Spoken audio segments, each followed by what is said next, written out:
My brother-in-law loves insulting others under the excuse that he's just being honest, but when my wife is honest with him, he turns into a drama queen. This is a temporary account, because I have coworkers on my main account, and I don't want them finding out about this family drama. Also, my spelling is going to be terrible, since I'm furious right now. As required, all names have been changed. To give you some context, I'm 36, married to the love of my life, 36, Kai. We met when we were 17. She was open and proud, while I was still in the closet, so we didn't start dating until I came out at 21. We got married in 2019, and we have a 4-year-old adopted son, Jack. This will be relevant in a moment. My sister, 27, Sarah, has a long-term boyfriend, 28, Steve, whom the family can't stand. They've been together for 8 years, and everyone has hated him from the first moment we met him. He's rude, arrogant, overbearing, and just an awful human being. He also likes to claim that he's just being honest, but if anyone responds to him honestly, he loses it and throws a tantrum like a toddler. In fact, my son behaves better than he does. He's not abusive towards Sarah, and he doesn't make those comments to her, only to the rest of us. Truth be told, he's a good partner to her and treats her well, which is his only redeeming quality. My dad and Kai hate him the most, and they do everything they can to avoid him at family gatherings.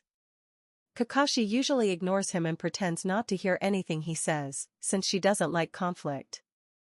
There have been times when she's replied, but usually in a playful way, which makes my dad laugh a lot. My mom is the peacemaker and will do whatever it takes to avoid drama, so she simply changes the subject whenever he starts talking.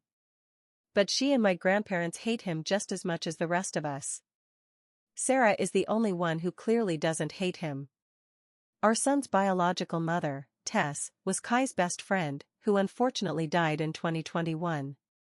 It was a real shock, since Tess had an underlying heart condition she didn't know about. She simply went to sleep one night and never woke up.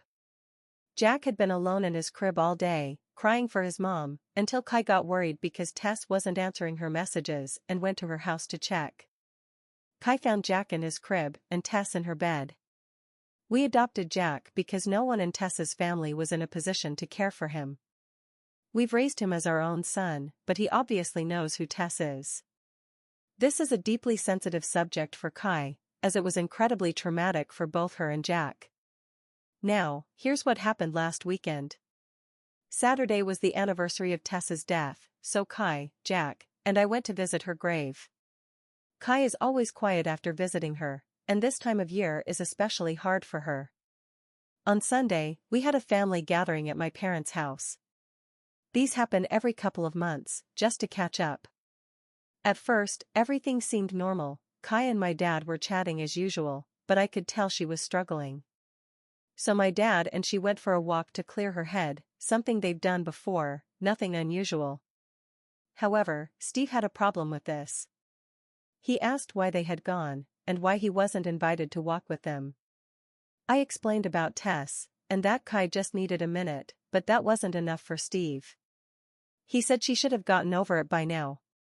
At that point, my grandfather, a naturally calm man, said that his best friend had died over 20 years ago, and there are still days when he misses him so much it hurts, that you don't just get over things like that.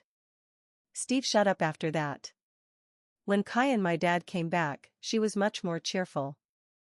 We sat down at the table for a late lunch and started chatting. Everything was fine until Steve began interrupting Kai's conversation with my grandfather. When it became clear they weren't going to include him, he shouted, very loudly. "This is stupid. She's getting everyone's attention just because her friend died only 3 damn years ago. Enough. We're sick of hearing about this." The whole table went silent. Just by looking at Kai, I knew she was about to snap, but it didn't happen the way I expected. Instead of exploding, she looked at him calmly and said they weren't talking about Tess at all. They were making plans to take Grandpa to the Christmas markets, but if he wanted to be an idiot, fine. Then she continued, telling him that everyone in the family hated him because he was a narcissistic jerk, that every time he didn't come to a family gathering the whole family was much happier, that there was a reason he had no friends and even his own family couldn't stand to be around him, and that reason was because he was rotten to the core, and that Tess may have only lived 32 years, but she was a kind and loving person, and she meant more to those around her in those 32 years than he ever would in his entire life. She said Tess had friends who would have moved mountains for her, while he couldn't even get people to return his calls. She said Tess was missed every single day, while if he disappeared tomorrow, people would probably throw a party. Kai finished by telling him to shut his mouth, eat his food, and be grateful he was even allowed in the house. Steve just sat there in silence, red in the face, not saying another word for the rest of the meal. The rest of us went back to talking and laughing, and for the first time in a while, I think everyone, except Steve, actually enjoyed the family gathering. But she had made a far greater impact on the people around her than he ever would, even if he lived to be 150. Her funeral had been full of people because she was so loved, while he'd be lucky if anyone other than Sarah even showed up to his. After that, she got up and went out to the garden, and I followed her. A few minutes later, my dad came out and said he had asked Sarah and Steve to leave. We went back inside, and Kai apologized to everyone, saying she should have stayed quiet. Everyone, except my mom, told her that what she did was fine, and that it was about time someone told him those things. My dad then laughed hard about the fact that it was a lesbian who told him the truth, which really lightened the mood. We spent the rest of the afternoon there before going to pick up Jack from Kai's mom's house, where he'd stayed Saturday night. The reason I'm making this post is because yesterday I got a call from Sarah, telling me that she and Steve wanted an apology from Kai, or else they wouldn't be coming to Christmas.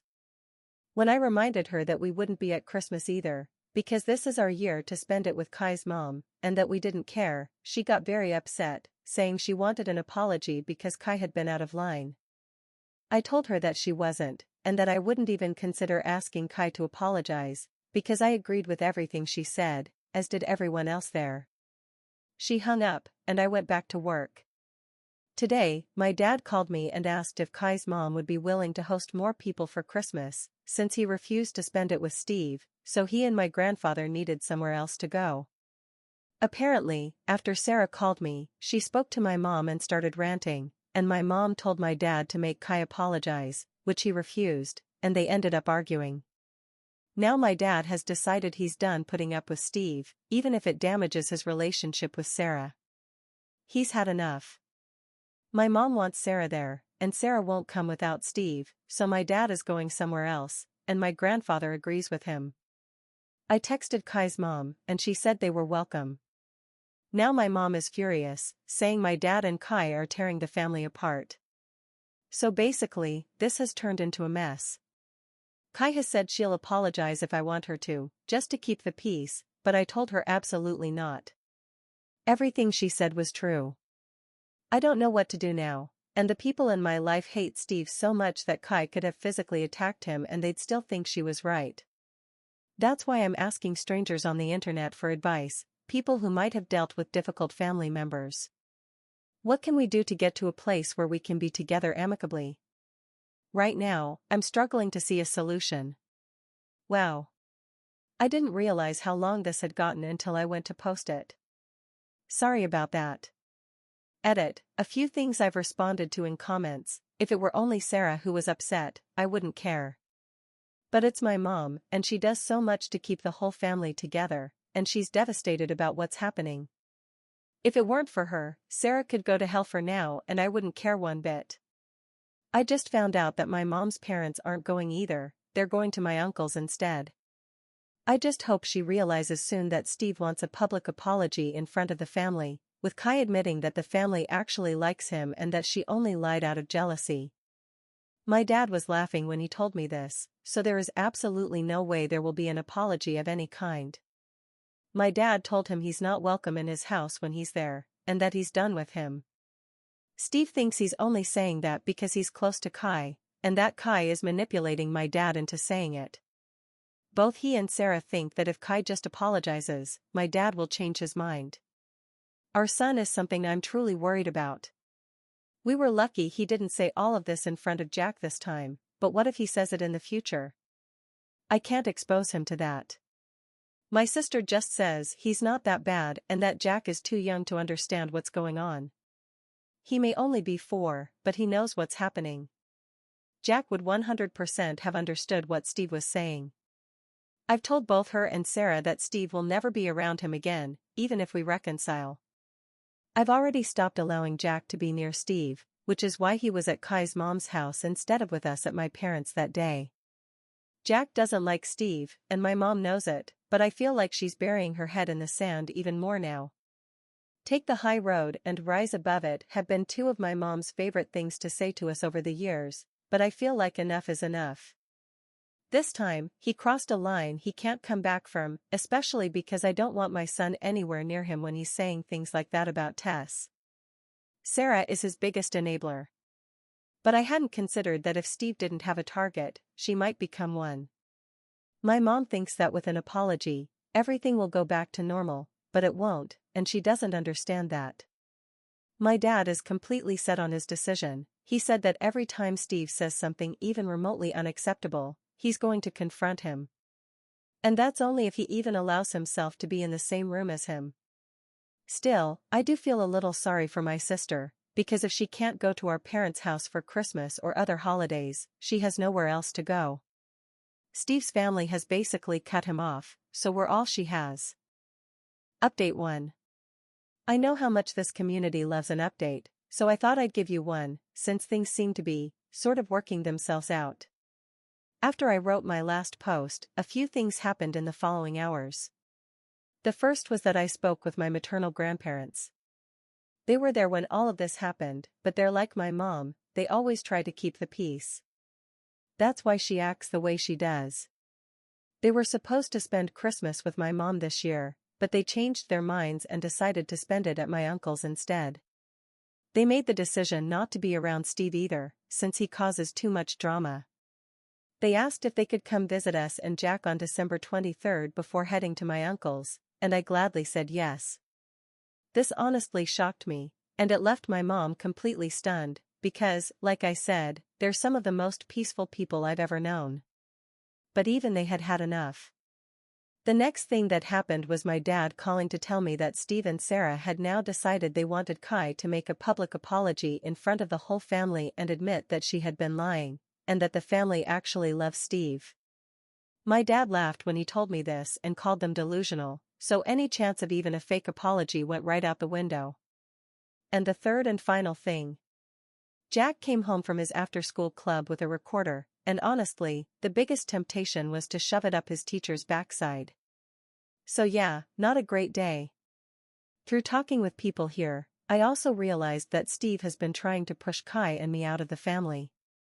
He's been organizing trips that he knows we couldn't attend, although, to be fair, we wouldn't have gone anyway, because a weekend with him sounds worse than a paper cut to the eye, and he's constantly trying to drive a wedge between my dad and Kai whenever we're all together. I think this is because he's jealous of Kai's relationship with my dad, since they're very close and go to classic car shows together several times a year, usually with my grandfather too. Anyway, things stayed calm for a few days, until the weekend. In our city, there's a big Christmas fair that runs from November through December, and we always go with my mom, my dad, my grandfather, and Kai's mom. We decided to cheer my mom up a bit and went on Sunday, then had dinner afterward. My mom was told that if Sarah or Steve showed up, we'd all leave, and she promised they wouldn't be there. At first it was a little awkward, but then things relaxed. At one point, Jack got my mom and dad to take him to the big snow slide. When my mom came back toward us, she had tears in her eyes. I pulled her aside to see what was going on, and she told me that while they were waiting in line, Jack had said he was glad Uncle Steve wasn't there. When my mom asked him why, he said Uncle Steve was a bad man. My mom tried to tell him that wasn't true, but in his typical stubborn 4-year-old style, he argued back and said that at school, they had been taught that people who say mean things all the time are bad people, and that Uncle Steve always said mean things, so he was a bad man and Jack didn't like him. There had been a bullying incident in his class a few weeks ago, and the teacher had given a lesson on how bad bullying is, so I think that's where this came from. This finally broke my mom's wall. If even a 4-year-old could see how awful that man is, then she had to see it too.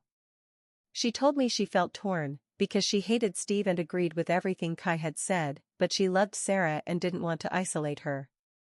I told her I'd always be there for her, but I wasn't going to put myself, Jack, or Kai in a position where we'd have to be around Steve again, and that she needed to think about what she wanted, not what I, Dad, Kai, Jack, her parents, Sarah, or Steve wanted. She was quiet for a moment, then said that Kai's mom had told her she was welcome at her house for Christmas if she wanted, and that she could decide on Christmas Day. Kai would save her a plate. We went back to the group, and a little while later, I saw my mom and Kai's mom having a deep conversation as they walked behind us. Neither of them has said what they talked about. But after that conversation, my mom seemed a little happier. They've also been talking since then, because yesterday my mom told me she'd be coming to Kai's mom's house for Christmas, and that they'd been planning to go shopping together next week. When my mom told Sarah, right after calling me, Sarah completely lost it, as expected, and said my mom was choosing us over her. My mom told her she was choosing to have a good Christmas instead of being insulted and miserable because of Steve and his so-called honesty. Then Sarah called me and asked if I was happy I'd won. And then she did the unforgivable, she used some homophobic slurs toward Kai and me, and called Jack the bastard of a whore. I ended the call, blocked her everywhere, and then told my family what had happened, and that I never wanted to speak to her again. Everyone was as shocked as I was. My grandmother, my mom's mom, called Sarah and apparently told her she was dead to her, and that she wasn't going to have someone like that in the family. Sarah has been trying to reach out to apologize, because she knows she crossed an unforgivable line, but I keep blocking the fake accounts she's making on Instagram. After this, Steve tried to contact my dad, and when my dad finally answered, Steve tried to say that Sarah had just been angry and didn't mean it. According to my mom, my dad gave him a verbal dressing down and told him he was the worst thing that had ever happened to Sarah and to our family. My dad told Sarah he was disgusted with her but would be there for her if she left Steve. Until then, good luck. My mom has also gone low contact but wants to leave the door open so Sarah isn't completely isolated. Some people have told me Steve might be abusive towards Sarah, but I honestly don't believe that. He generally acts like a jerk when the attention isn't on him. He knows that when he says something obnoxious, all eyes turn to him, and he enjoys it. After Sarah's outburst, I think they're both toxic and feed off each other's toxicity. She lets him do whatever he wants because she gets satisfaction from watching us bite our tongues and stay quiet. So, my mom's mad, my dad's mad, all three of our grandparents are mad, the extended family's mad, and Kai's my rock, but I can tell she's really hurt by what was said about Jack. I'm just sad, and I'm tired of all of this. At least now I know how she truly feels about Jack, Kai, and me, so there's that. It's not the perfect update, but we move forward. It's going to be nice to have both sides of the family together this Christmas for the first time, and not have to worry about Steve being a jerk, but I am sad that this is how things ended with my sister. I'm trying to get into the Christmas spirit, but it's hard. The only things making me smile are Kai and Jack goofing around to cheer me up, although that recorder can go straight to hell. Whoever invented that instrument, seriously, screw you. Thanks to everyone for the support on my original post and for opening my eyes to some things. Maybe strangers on the internet are the best place to get advice after all. I hope you all have a Merry Christmas or Happy Holidays. Edit, someone said I should get a group of small children with more enthusiasm than skill on the recorder to follow Steve around everywhere, and that made me laugh way more than it should have. Thanks for that. For the person who said my sister and Steve might not believe they've been excluded, I wouldn't be surprised if they tried to show up at my parents' house on Christmas. But we won't be there, so they wouldn't get very far. As long as they stay away from me, Kai, and Jack, I don't care what they do. Update 2. Hi everyone, since the relationship advice sub only allows one update, I thought I'd post it here, since people are still asking for a Christmas update. This might be a bit anticlimactic, but not much happened. Sarah stopped trying to contact me in the first week of December, after one last message through a mutual friend saying she loved me and was sorry for everything. My dad spoke to her once on Christmas Eve to wish her alone a Merry Christmas. My mom has spoken to her a few times and had breakfast with her on Christmas Eve, but that's it. As far as I know, Steve and Sarah spent Christmas at home alone. I know they went to a party the day after Christmas with one of Sarah's friends, and Steve behaved himself, according to someone who was there. Maybe he's learning, who knows? Some people have asked why Steve and his family don't speak, and after talking to my dad, I found out that Steve said something to his brother's wife at a family gathering that led to a huge argument, which turned physical. After that, Steve's brother refused to have him anywhere near himself, his wife, or his kids.